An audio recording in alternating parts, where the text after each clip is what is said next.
I know where my heart belongs. If you'll have me. Always. The canyon was silent when he rode in, the kind of silence that comes after violence, when the birds are too afraid to sing. He found her at the bottom of a ravine, her body twisted, her face covered in dust and blood. He should have ridden on. It was not his fight, not his people, not his problem. But something in the way she looked at him, eyes that should have been dead but were still burning, made him dismount. He knelt beside her, lifted her head, gave her water from his canteen. She did not speak, but her hand found his wrist, and her grip was stronger than anything that should have been left in her. He carried her to his horse, tied her across the saddle, and led them both out of the canyon. Behind them, the raiders' camp was still smoking. Ahead of them, a cabin that had been empty too long. He did not know her name, her tribe, her story. He only knew she was alive, and he could not leave her to die. The cabin was small, a trapper's shelter he had been using for the winter. He laid her on his bed, cleaned her wounds, set the bones that had broken. She drifted in and out of consciousness, sometimes speaking in a language he did not understand, sometimes reaching for him with hands that trembled. On the third day, she opened her eyes and looked at him as if seeing him for the first time. "Why?" she asked, and her voice was rough, unused. He shrugged, embarrassed, unsure how to answer. "Because you needed help," he said. She stared at him for a long moment, and then she smiled.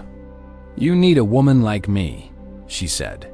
He laughed, a short, surprised sound that escaped before he could stop it. "Is that right?" She nodded, her eyes serious, her gaze unwavering. "You are alone. You have been alone too long. A man like you needs someone who will not leave." Her name was Nopa, and she was Apache, from a tribe that had been scattered by the same raiders who had left her for dead. She told him the story in pieces, between sips of broth, between the long silences that stretched through the afternoons. He told her nothing of himself, and she did not ask. The weeks passed, and she grew stronger. She walked to the river, sat on the bank, watched the water move. He worked the trap lines, brought back furs, tried not to think about the day she would leave. But she did not leave. She stayed, and she watched him, and she waited. "You are afraid," she said one evening, when the fire was low and the cabin was dark. He did not answer, but his hands tightened on his cup. "You are afraid that I will leave, like everyone else. You are afraid that I will see who you really are and walk away." She took his hand. "I am not leaving," he told her then. About the woman he had loved, the child that had died, the years of running that had brought him to this mountain. He told her about the guilt, the silence, the walls he had built. She listened without speaking, and when he finished, she moved closer and laid her head on his shoulder. The raiders came back on a night when the moon was hidden and the wind was high. They had tracked her, found the cabin, come for what they had left unfinished. He woke to the sound of horses, to the smell of smoke, to the cold weight of knowing he was outnumbered. She was already at the window, her knife in her hand, her face calm. "They will kill us both," she said, "unless we kill them first." He grabbed his rifle, took his place beside her, and together, they faced the men who had come to end them. He had fought alone his whole life. Now, for the first time, he was not alone. The battle lasted until dawn. He fired until his rifle was empty, fought with his fists until his hands were bloodied. She moved through the shadows like a spirit, a knife finding throats, a silence more terrifying than any war cry. When the sun rose, the raiders were gone, and the cabin was still standing. He found her at the edge of the clearing, standing over the body of the man who had led the attack. Her hands were covered in blood, her face streaked with smoke, but her eyes were calm. "He will not hurt anyone again," she said. He nodded, and together, they dragged the bodies into the ravine. They did not speak of that night. They did not need to. Something had shifted between them, something that went beyond survival. She stayed, and he stopped waiting for her to leave. They worked together, ate together, slept by the same fire. The walls he had built began to crumble. She taught him to track, to hunt, to move through the forest without leaving a mark.